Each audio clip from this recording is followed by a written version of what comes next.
কাজে এটা হলো সেই কেন্দ্রবিন্দু। এটা আমাদের ইতিহাসের আতুরঘরের দৃশ্য। আজকের অনুষ্ঠান বিশেষ ঐতিহাসিক গুরুত্ব বহন করে। ওই গুরুত্বটা আমি শুধু স্মরণ করিয়ে দিতে চাই। পৃথিবীর নানা দেশে নানা জাদুঘর আছে। তারা অতীতের অনেক জিনিস সংগ্রহ করে, বিশেষ বিশেষ জিনিস যাকে জাতির সামনে তুলে ধরার জন্য। এই জাদুঘরটি ভিন্ন, এইটি বিষয় দৃষ্টি আকর্ষণ করছে। এটা অতীতের কিছু সংগ্রহ নাই এখানে। এখানে একেবারে টাটকা নতুন যা ঘটনা ঘটেছে তাৎক্ষণিকভাবে সেগুলো সংগ্রহ করা গেছে। এরকম জাদুঘর আছে কিনা জানি না, কিন্তু আমাদের সুযোগ হলো ঘটনা ঘটছে, সেই ঘটনার প্রতিটি নমুনা, প্রতিটি ইতিহাস আমরা তাৎক্ষণিকভাবে সংগ্রহ করতে পেরেছি এবং স্মৃতি জাদুঘরে নিয়ে এসেছি। এটা আমাদের ইতিহাসের একটা নতুন পর্যায় সৃষ্টি করেছে। অতীত এবং ভবিষ্যৎ এই দুটোর মাঝামাঝিতে এই জাদুঘর। এই জাদুঘর তাৎক্ষণিকভাবে অতীতকে ধারণ করেছে, কিন্তু ভবিষ্যৎ রচনা করেছে। আমরা কারা, কি চাই, আমাদের মনে কি ছিল, এই বালক আনাস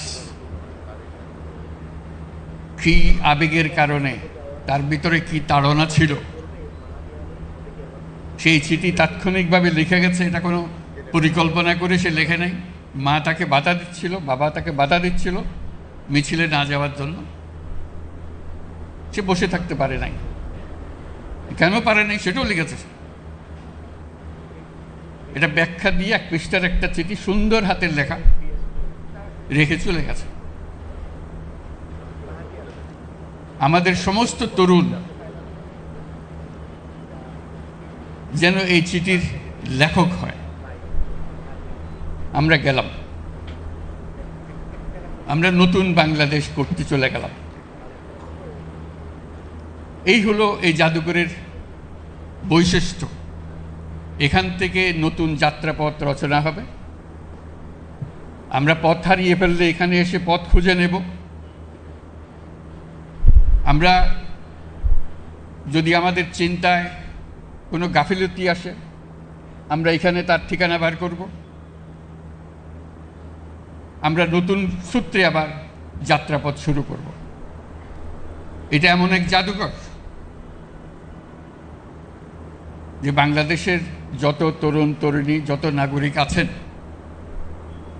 সবাইকে যেন একবার দেখার সুযোগ হয় এবং প্রতিদিন দলে দলে আসবে, দেখবে, নিজের মনের কথা লিখে রাখবে, লিখে জমা দিয়ে যাবে। এখানে তার মনে কি আবেগ এসছে, তার ভবিষ্যৎ কি চিন্তা করে, সেটা লিপিবদ্ধ করে যাবে এবং এটা সারা চত্বরে গমগম করবে।